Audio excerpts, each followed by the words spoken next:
hey, hey, hey, hey. Ordered out of the building on Friday. We don't know what. Rock. He's still an employee of the FBI. That's all we know.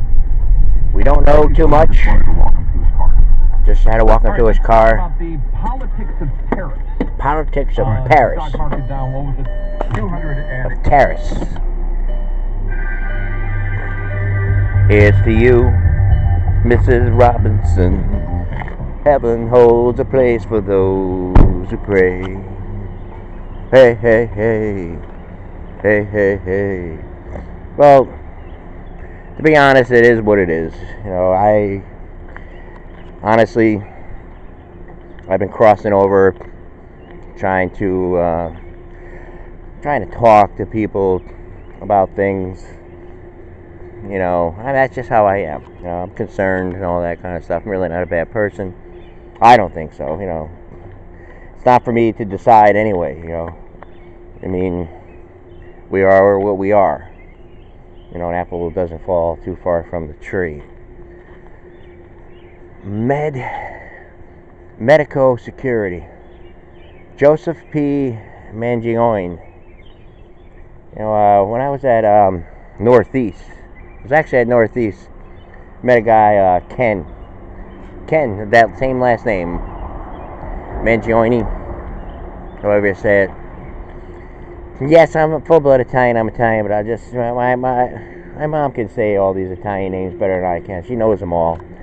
I have trouble pronouncing certain Italian names. I do.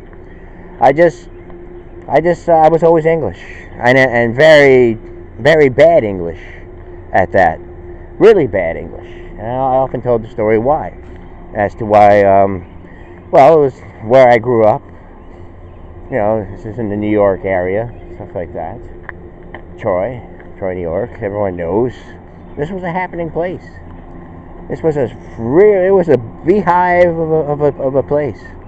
You know, I have memories of just like, you know, I mean, the business, it was community. I mean, it was a different time, different place. And there was a really nice guest on The View yesterday. Yes, people that listen to my videos, or, you know, the year that was, or the year that wasn't, the year that went by. Yeah, I did my show, and I kind of bounced off a few things. But, you know, Kevin Costner was on there. My mom likes Kevin Costner. And I was surprised that, you know, when they were interviewing him, that he didn't say, like, Dances with Wolves was one of his, like, most popular movies that people would, you know, come up to him and say. Well, they said Bodyguard. She also liked Bodyguard, but she was a big Kevin Costner buff. And I think she's seen Dances with the Wolves so many times. But anyway, the guest at the end was very, very, very smart and intelligent about the internet. That's why on some of these threads yesterday, I don't know, I think I was trying to mention, I just said to Nancy in California, I said, don't forget to watch The View. But the way he was, because he knows all about, you know, how the internet works and everything, and all this stuff, like just mind control and all that kind of stuff. And he's just talking about how we just, you know, some people should just take a break from it, you know, the whole media and stuff like that, because you're missing out on something. You're missing out on who you are and stuff, especially the young and all that. Hey, I'm not here to preach. I'm not preaching at all or anything like that. I'm just saying, I'm trying to get to a point here, like when I did my opening statement was, you know, I try and talk to people, and so I'm saying to myself, well, what could it be? You know, what could it be that, you know, I mean, is there something else interfering with that? Like, you know, but then again, it could be and a car with a little canoe on it. It could be that's just how they are. They're adamant about their beliefs and everything. They're not going to cross over and stuff like that. And yes, we took a little Yui here. You know, we took a pause. I mean, I do kind of like stay with, you know, whatever is going on, and I'm sure the storyline will be different next week. So we just ride it out right now. We're not saying that we're not interested in it. It's just that our opinion has been stated during this week. But I think it's something that should have been really taken care of years and years ago. And I don't see why. I mean, if you're going to do something, if you're going to make a change, it's going to hurt. I mean, that's what's going to happen. It's not. I mean, especially something of this magnitude, especially of something of this like gigantic measures. It's costly. It's everything. It's deadly. It's millions of things all combined into one. If you look at it, it's not a cut and dry issue. It's not a cut and dry issue. I mean, there are people that go around saying, what happened to this place? What happened? What happened to my city?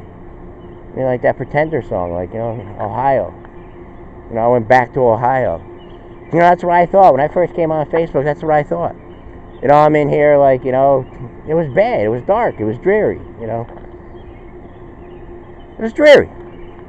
But then I use comedy. I mean, when I go through crisis or any kind of bad situations, I use comedy to get to hurdle over it, to get to the next level or the next thing. Just like Sepp Meyer said, he said, you can let it ruin you. You can let it take you down. You can let it defeat you. And that's what we're here. We're here to really, give you a little bit of comic relief. I mean, when I was watching Trump's speech yesterday, it wasn't even on CNN. It wasn't even on MSNBC. The speech. But I'm saying, I know Sepp Meyer said, what he does, how he gets his show together. He goes right to watching like Trump, on CNN or MSNBC, but they didn't have it. It must explain why they didn't make a joke out of what he was saying. It's like unemployment is great for blacks and Hispanics and this and that and women and all this kind of stuff. He's saying. I said, well, we were sitting there listening, and I said, that's going to be the topic probably. That's probably going to be the topic because no, he can't do something like that. He can't. We'll be right back.